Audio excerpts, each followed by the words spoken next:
When the Xbox 360 first came out on the market, there were a lot of launch titles, but there was one game in particular that caught our eyes the most. It was a sequel to a popular game that came out on the Xbox called Morrowind. This game, developed by Bethesda, turned out to be one of the greatest games that ever came out on the Xbox. It was a game that pretty much gave gamers the kind of freedom that we only dream about. I mean, being able to do whatever you wanted to do, whenever you wanted to do it, however you wanted to do it. Being able to kill people just left and right? Who wouldn't love this? I know I did.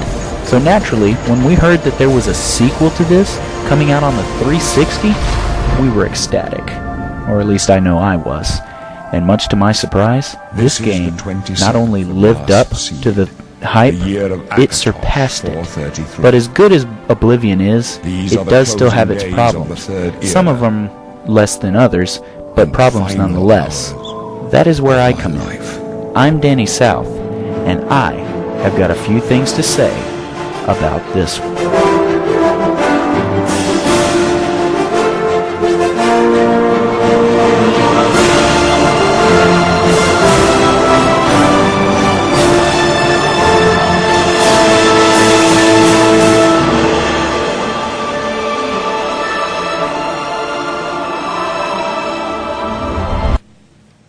Elder Scrolls Oblivion.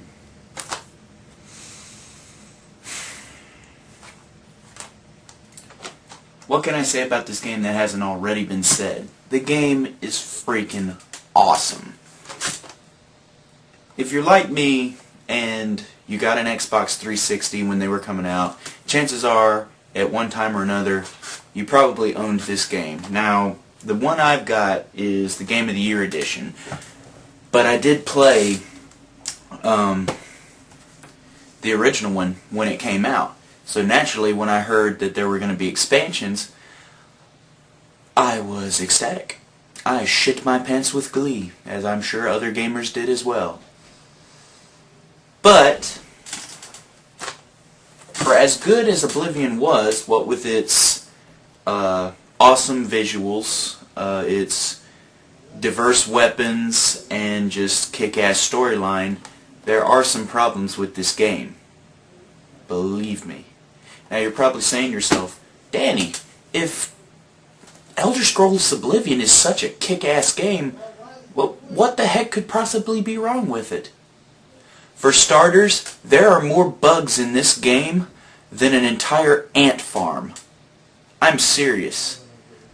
When I first played this game, I had to restart my game 3 times. 3 damn times! Because of glitches in this game that either prohibit you from completing an entire guild's quest, or completing the main quest entirely, or just otherwise fuck your character up to where doing stuff that you would like to do just becomes completely impossible.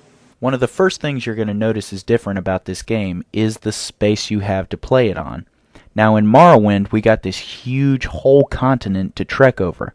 Now while this was cool, the backtracking was a problem. With no fast travel other than using ships and the Silt Strider, this made traveling across Vardenfell a pain in the ass. But still, we didn't care. We had all this space to roam around in, which gave us hours of enjoyment. And this wasn't even counting if you had the expansion pack, which added the Souls Time item. But when compared to Cyrodiil, I mean, just look at it. All we basically have to work with is a small peninsula that cock-teases us with dreams of grandeur about visiting places like the Black Marshes and even Morrowind itself. Okay. Like I said, the map thing is a tiny grievance, but it is not one of the bigger ones. One of the bigger ones, I played the game, like I said, through 3 times because I like going for 100% completion. During my gameplay, there were 4 glitches that I ran into the game that resulted in me inevitably restarting my game. One of the first glitches you're going to run into in this game is the glitch with Calavicus Vial. Now, a lot of the artifacts from Morrowind make a return in this game. One such artifact is the Umbra Sword. Now, I will admit I was a little disappointed that the Umbra Sword wasn't a two-handed weapon this time like it was in Oblivion, rather than it was just a one-handed weapon. To get this, storyline-wise, this one, storyline-wise, you have to go to the statue of Calavicus Vile. He'll tell you, kill Umbra, bring him the sword, you'll get rewarded. When that happens, he puts a little dog statue in your bag. This ordinarily wouldn't be a bad thing, except that little demon dog is apparently the cause of the glitch. The moment that little fucker gets in your bag, your saved game is shot to shit. I don't know what the hell happens, but whatever it does, it screws your saved game to hell. There is no way that you'll be able to pick it right back up. But, thankfully, Bethesda did give us a way around this. All you gotta do, go to the cave where Umbra is prior to going to see Calavicus Vile, kill her ass, take the sword, then go to the shrine. Glitch averted. Now, granted, when you get there, the reward that Vile had in mind was giving you the Mask of Calavicus Vile, which, if you played Morrowind, would know all it is a helmet that increases your personality. Helmet that increases personality. Sword that traps somebody's soul in a stone to be used to recharge my magical items. Yeah, I think I'm going to go with the sword. Fuck the mask. So, yeah, if you're like me, that's the option you chose. Won't make you more popular with his followers, but they can go fuck themselves.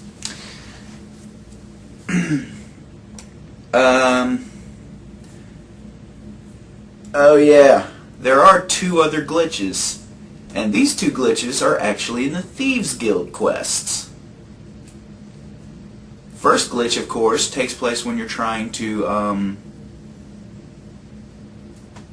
get a ring back from the Countess of one of the towns that I can't remember. But, yeah, it's aggravating. Next to the Dark Brotherhood, the Thieves Guild was probably one of the most preferred quests in the game.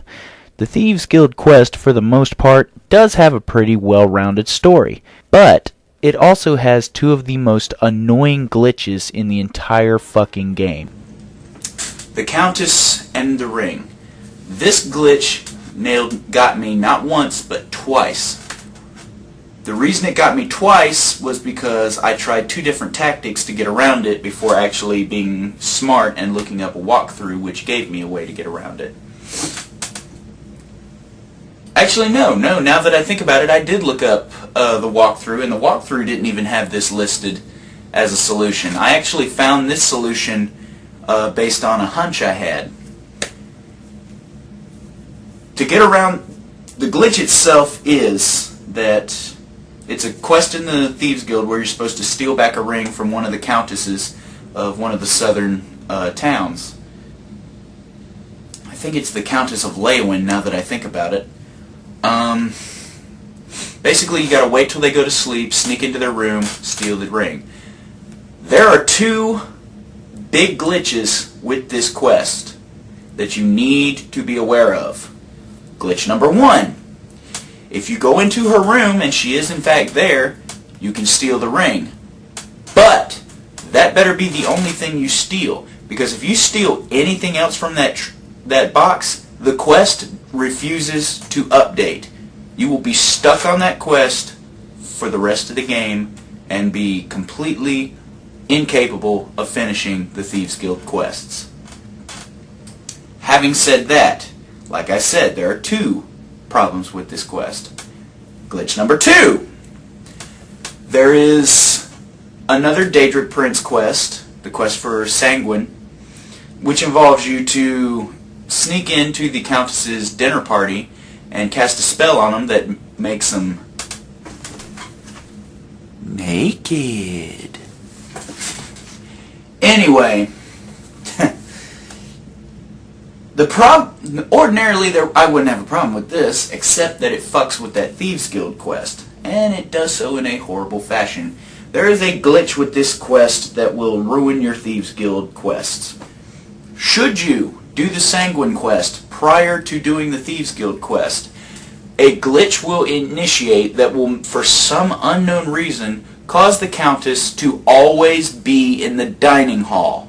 She will never leave. She will sit there from dawn till dusk with her thumb up her ass, just having a dinner party with herself, I guess. I don't know. The way to get around this is simple. Do the Thieves Guild quest first, then do Sanguine's quest. Because if you do Sanguine's quest first, that bitch is not going to leave the dining hall. It's an all-you-can-eat buffet, and she's just started to nibble.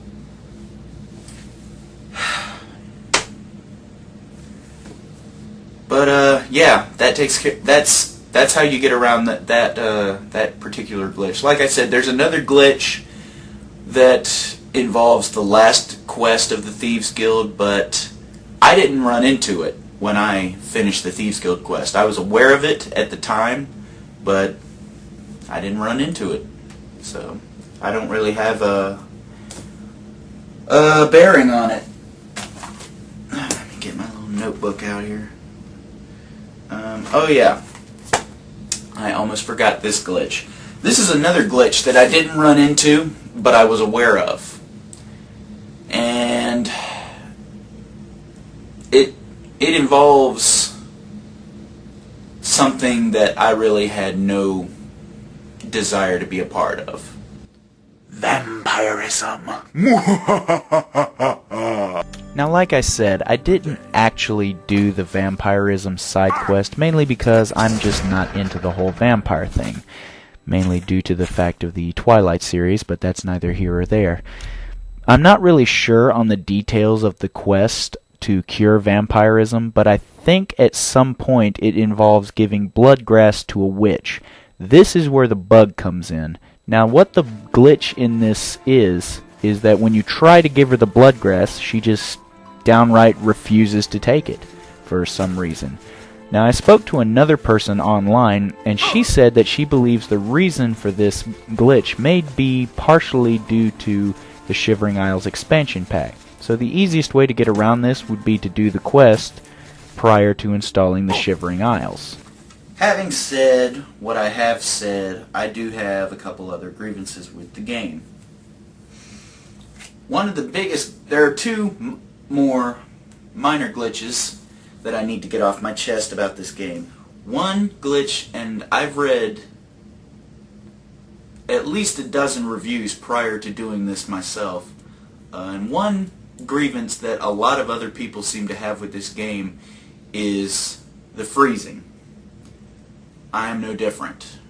I can recall many a times I was playing the game and it would just inexplicably freeze on me. Yeah, it pissed me off. It pissed me off pretty good. Especially when you're in the middle of that one important quest that's just been, you know, hammering into your freaking skull for the last 3 days. And right when you're about to finish it, out of nowhere,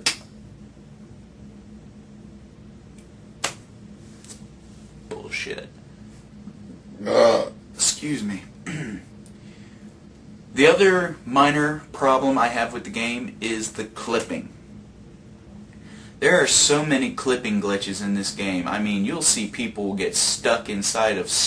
I've been in so many situations in this game where I'd be fighting a monster and it would either start melting through the floor or get stuck inside the stairs, making it completely impossible for me to hit it. And not just NPCs either. Like weapons. I'd be trying to pick up a weapon that would be stuck inside something and I'd be completely incapable of picking it up. So, yeah, it's a minor grievance, but it's a grievance nonetheless. Having gone over all the things I can bitch about with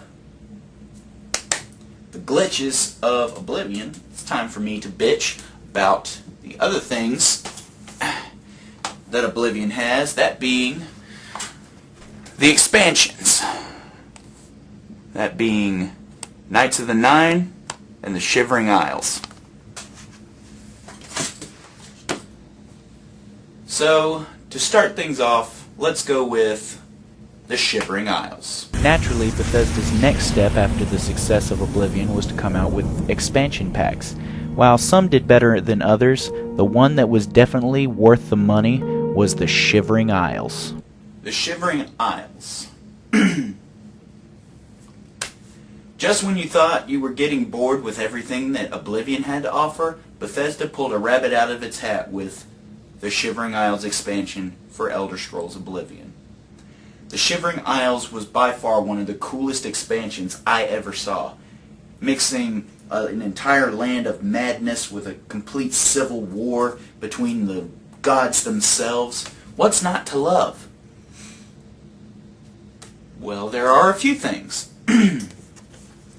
One such problem with the Shivering Isles that I found was, and not just me, but other gamers included, was that you've got the same old voice actors, the same sound effects, the same, pretty much every sound-based thing about the Shivering Isles was completely the same as Oblivion. Same voice actors, same music, and just when you, the landscapes and stuff, the monsters, the weapons, those were pretty cool. But, it just kind of kills the buzz when you just bring back the same sounds. Shigogorth himself is completely batshit insane, which, you would naturally expect from the God of Madness, so no big surprise there. Minor clipping glitches, but all in all, Shivering Isles, in my personal view, was a pretty damn good expansion. And, that's the kind of thing you expect when you hear an expansion, is you get a whole new vast area to explore. Really, the Shivering Isles is kind of relevant to the Blood Moon expansion for Morrowind, because it brought not only, new weapons, new monsters, all that stuff, it also brought a new map to explore with the Shivering Isles themselves. So, Shivering Isles, it's pretty good. Especially when you compare it to the ball of shit that was Knights of the Nine. While the Shivering Isles was by far the best expansion for Oblivion, it wasn't the only one. The other one was Knights of the Nine. Well, if you want to call it an expansion. Knights of the Nine. I honestly don't think it is fair to call Knights of the Nine an expansion for Oblivion, because an expansion would indicate that there was more additional things added to the actual game.